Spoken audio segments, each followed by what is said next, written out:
মোহতারাম হাজরিন, একজন ইমানদারের আমলের সবচেয়ে বড় মৌসুম, সবচেয়ে বড় সিজন, আমল এবং ইবাদতের ভরা বসন্ত হলো রমাদানুল কারীম, যেটা আমাদের দোরগোড়ায় উপস্থিত প্রায়।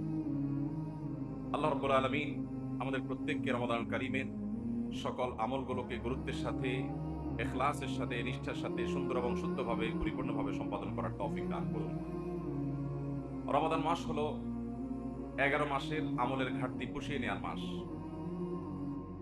বছর জুড়ে আমাদের যে সমস্ত ত্রুটি বিচ্যুতি হয়, সে সবগুলোকে আল্লাহ রাব্বুল আলামিনের কাছে ইস্তেগফার করে, তওবা করে ক্ষমা করিয়ে নেওয়ার মাস। এই মোক্ষম সুযোগ আমাদের দোরগোড়ায় উপস্থিত হয়েছে। কোরআন এবং হাদিসের আলোকে এই মাস উপলক্ষে এই মাসের বিশেষ কিছু আমল আছে, বিশেষ কিছু করণীয় বর্জনীয় বিষয় আছে, যেগুলো সম্পূর্ণ স্পেশাল, সম্পূর্ণ বিশেষ রমাদান মাসের জন্য।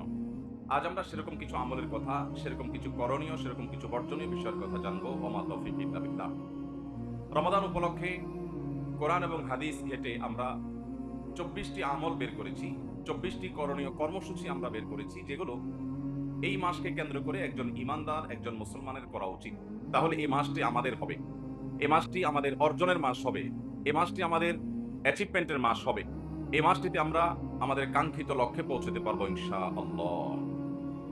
রমাদান মাসের সর্বপ্রথম যে আমলটির কথা বলতে চাই, সেটি রমাদানের ঠিক আগ মুহূর্তে আমাদেরকে করতে হবে, আর সেটি হলো রমজান মাসের চাঁদ তালাশ করতে হবে শাবানের শেষ দিবসে। শাবানের শেষ দিবসের সূর্য অস্ত যাওয়ার সময় আমরা পশ্চিম আকাশে রমাদান মাসের চাঁদ তালাশ করব। নবী করিম সাল্লাল্লাহু আলাইহি সাল্লাম বলেছেন, সুমু লিরুইয়াতিহি ওয়া আফতিরু লিরুইয়াতিহি, তোমরা চাঁদ দেখে সিয়াম পালন করো এবং চাঁদ দেখে তোমরা ঈদ উদযাপন করো। অতএব রমাদান মাসের ইবাদত এবং আমল করার প্রয়োজনে আমাদেরকে রমাদানের চাঁদ তালাশ করতে হবে শাবানের শেষের দিনে। এই আমলটি আমাদের সমাজ থেকে অনেকটা বিলুপ্তির দিকে বলা যেতে পারে। আমরা জাতীয় চাঁদ দেখা কমিটির উপর দায়িত্ব দিয়ে আমরা নিজেদের চাঁদ দেখার কোনো প্রয়োজনীয়তা অনুভব করছি না, অথচ চাঁদ দেখা এটা ফরজে কিফায়া। সমাজের কিছু মানুষও যদি না দেখে তাহলে সবাই গুনাহগার হবে, আর যদি চাঁদ দেখে কেউ, তাহলে সেক্ষেত্রে চাঁদ দেখতে পাওয়ার একটা দোয়া আছে, নবী করিম সাল্লাল্লাহু আলাইহি সাল্লাম শিক্ষা দিয়েছেন। আর সে দোয়াটা হলো, আল্লাহুম্মা আহিল্লাহু আলাইনা বিল ইয়ুমনি ওয়াল ঈমান ওয়াস সালামাতি ওয়াল ইসলাম।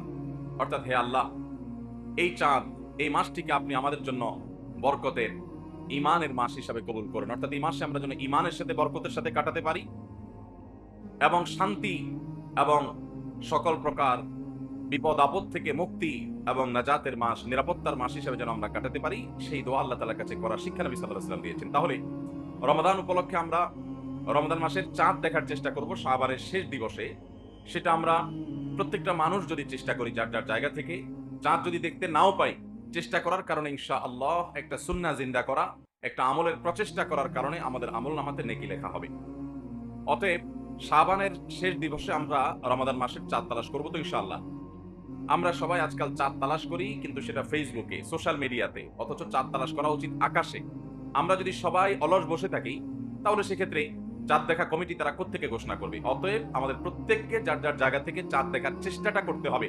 আমরা অতিরিক্ত এই জাতীয় প্রতিষ্ঠান নির্ভর হয়ে যাচ্ছি, যা আমাদের জন্য কোনো ভালো কিছু বয়ে আনবে না। এই জন্য প্রতিটা মানুষকে, প্রতিটা এলাকাতে, বিশেষ করে উন্মুক্ত মাঠে কিছু মানুষ অন্তত, প্রতিটা মানুষ না পারলেও কিছু মানুষ অন্তত পশ্চিম আকাশে চাঁদ দেখার চেষ্টা করতে হবে। এটা রমাদানের প্রয়োজনে, রমাদানের আমল করবার প্রয়োজনে। তাহলে প্রথম আমরা আমল পেয়ে গেলাম, রমাদান উপলক্ষে রমাদানের চাঁদ তালাশ করতে হবে। নাম্বার 2, রমাদান মাসের সবচেয়ে বড় আমল, সবচেয়ে গুরুত্বপূর্ণ আমল হলো দিনের বেলা রোজা রাখা। সকল প্রাপ্তবয়স্ক,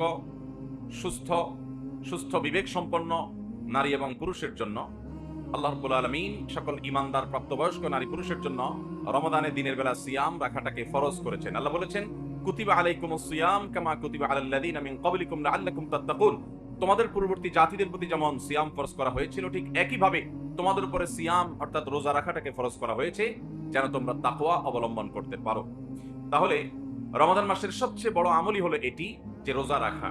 আল্লাহ রাব্বুল আলামিন যাদেরকে সুস্থ সবল রেখেছেন, ঈমান যাদের মধ্যে আছে, সে মানুষগুলো প্রাপ্তবয়স্ক হলে অবশ্যই তাদেরকে রোজা রাখতে হবে। এটা ফরজে আইন এবং ইসলামের অন্যতম একটা স্তম্ভ, মেইন 5টা কাজের একটা কাজ। অতএব এটি হবে রমজানের সবচেয়ে গুরুত্বপূর্ণ কাজ, সিয়াম সাধনা করা। নাম্বার 3, রমাদান উপলক্ষে রাতের বেলায় তারাবির সালাত আদায় করা, কিয়াম করা, রাতে সালাত আদায় করা দাঁড়িয়ে। নবী করিম সাল্লাল্লাহু আলাইহি সাল্লাম বলেছেন, মান কামা রমাদানা ঈমানান ওয়া ইহতিসাবা গুফিরা লাহু মা তাকাদ্দামা মিন যামবি। যে ব্যক্তি রমজান মাসে দাঁড়িয়ে ঈমানের সাথে, ইখলাসের সাথে, আল্লাহর কাছ থেকে সওয়াব পাওয়ার আশায় তারাবির নামাজ পড়বে, গুফিরা লাহু মা তাকাদ্দামা মিন যামবি, আল্লাহ রাব্বুল আলামিন তার পূর্বের সমস্ত গুনাহগুলো মাফ করে দিবেন। এই জন্য রমাদান মাসে একজন ইমানদার তারাবির নামাজ পড়বেন। তবে তারাবির নামাজ পড়াটা এটা আমাদের জন্য রোজা রাখার মতো এরকম ফরজ করা হয় নাই, এটা সুন্নাহ। নবী করিম সাল্লাল্লাহু আলাইহি সাল্লাম করেছেন, সাহাবায়ে কেরাম জামাতের সাথে, গুরুত্বের সাথে এই তারাবির নামাজ আদায় করেছেন।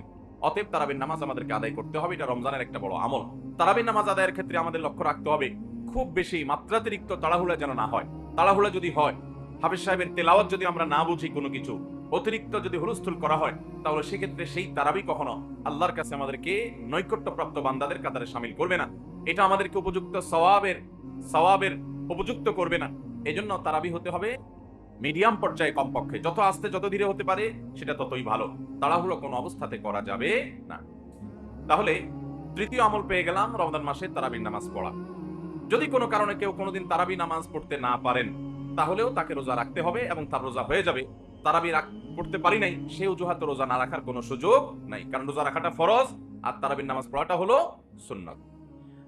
4 নম্বর আমল হলো রমজানের রোজা রাখার জন্য সাহারি খাওয়া, এবং সাহারিটা একটু দেরিতে খাওয়া। নবী করিম সাল্লাল্লাহু আলাইহি সাল্লাম বলেছেন, তাসাহহারু ফাইন্না ফিস সাহুরি বারাকাহ। তোমরা সাহারি খাও, কারণ সাহারি খাওয়ার মধ্যে বরকত আছে, সাহারির খাবারের মধ্যে কল্যাণ রাখা আছে। এটা আমাদের জন্য কল্যাণ বয়ে আনে, আত্মিকভাবে, শারীরিকভাবে, নানা দিক থেকে। এই জন্য খুব বেশি খেতে ইচ্ছা না করলেও সাহারিতে কিছু একটা অন্তত খাওয়া, এটা সুন্নাহ। এবং সাহারি খেতে হয় একটু দেরিতে, একটু বিলম্বে, শেষের দিকে। নবী করিম সাল্লাল্লাহু আলাইহি সাল্লাম রাতের শেষের দিকে সাহারি খাওয়ার জন্য আমাদের উদ্বুদ্ধ করে বলেছেন, এই উম্মত অর্থাৎ মুসলমানরা ততদিন পর্যন্ত কল্যাণের অধিকারী হবে, কল্যাণের মধ্যে থাকতে পারবে যতদিন পর্যন্ত তারা ইফতার তাড়াতাড়ি করবে আর সাহারি দেরিতে করবে। সাহারি দেরিতে করার মানে কি? এর মানে হলো আজানের, ফজরের ওয়াক্ত যে হবে নামাজের, তার মিনিমাম 20-25 মিনিট আগে সাহারি খাওয়া শেষ করা।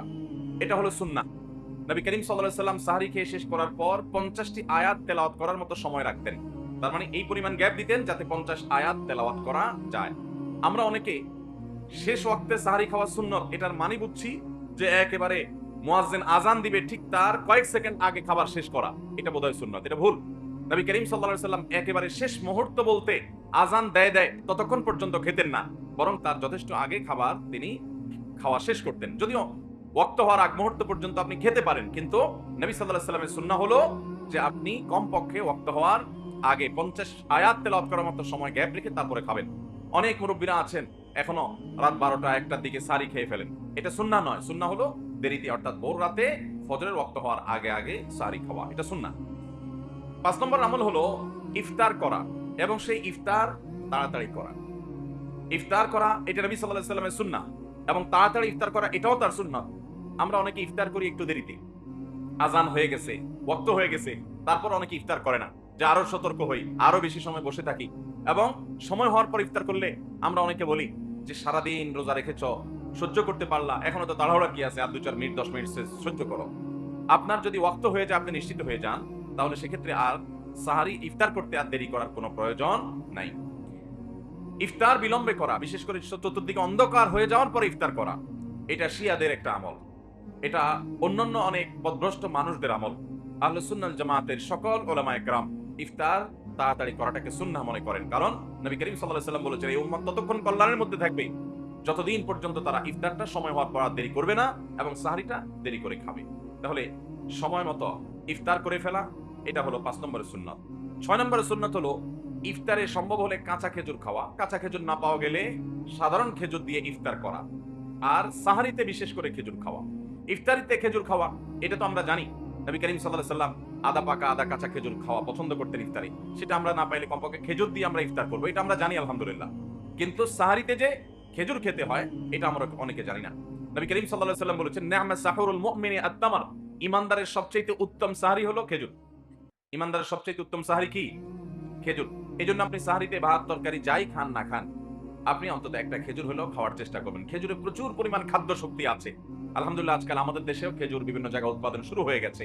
এই খেজুর প্রচুর পরিমাণ খাদ্য শক্তি থাকার কারণে সাহরিতে এবং ইফতারিতে যদি মানুষ সাহরি খায়, খেজুর খায়, তাহলে তার সিয়াম পালন করাটা, রোজা রাখাটা নানা দিক থেকে সহজ হয় এবং তার শরীরে খাদ্যের অভাব মোচনে অনেক বেশি সহায়ক ভূমিকা পালন করে। এজন্য সাহরিতে খেজুর খাওয়া, এই আমলটা আমরা অনেকে জানিও না এবং আমলও করি না। এই আমলটা আমরা জিন্দা করার চেষ্টা করি।